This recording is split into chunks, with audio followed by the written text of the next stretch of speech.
আজকে আমি দেখাতে যাচ্ছি কাবলি পায়জামা। দেখেন আমি একটা কাবলি পায়জামার এক পাক করে নিয়েছি। সেম এরকম করে আমরা করে নিব, সেটা সাথে থেকে দেখুন।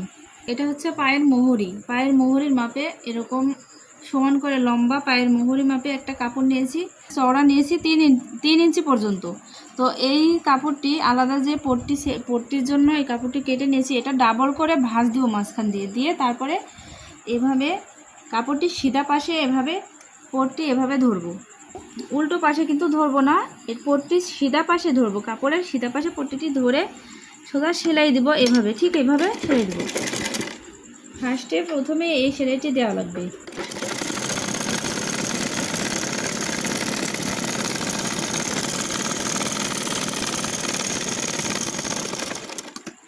দেখেন আমরা এই সেলাইটি দিয়ে নিলাম। তারপরে এখন এইভাবে উল্টিয়ে এই পট্টি উল্টা পাশে দিয়ে দিব, আর এটা থাকবে সিধা পাশে। এখন এই ধার দিয়ে এই ধার দিয়ে একটা চাপ সেলাই দিব। তার আগে এভাবে ডলে নিব,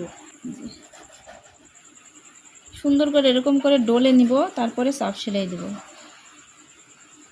দেখেন এখন যদি চাপ সেলাইটি দিই তাহলে সুন্দর একটা সেলাই আসবে, ফিনিশিংটা দেখতে ভালো লাগবে।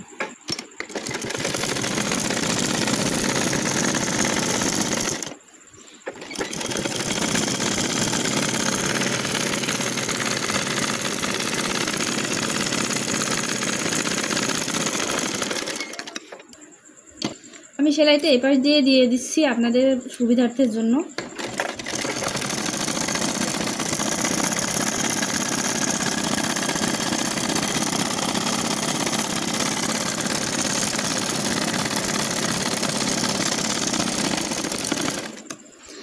আবার চাইলে এপাশ দিয়েও দিতে পারেন, আমি এপাশ দিয়েও একটা দিয়ে দেখাই দিচ্ছি।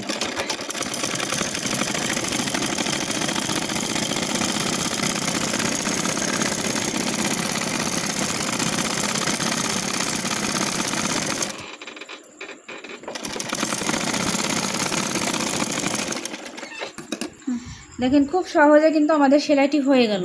আমরা পায়ের মোহরিটা কমপ্লিট করে নিয়েছি। তারপরে এই যে মাঝখান দিয়ে একটা ভাঁজ দিয়ে পায়ের মোহরি অনুযায়ী মাপ দিয়ে এখন সেলাই দিয়ে যাব।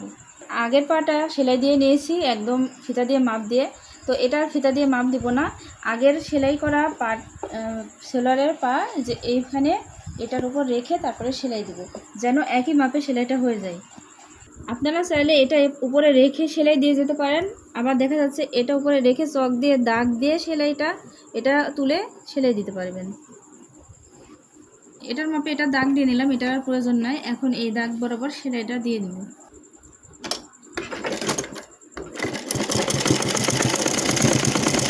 এখানে ব্যাক স্টিক দিবেন, না তো খুলে যাবে।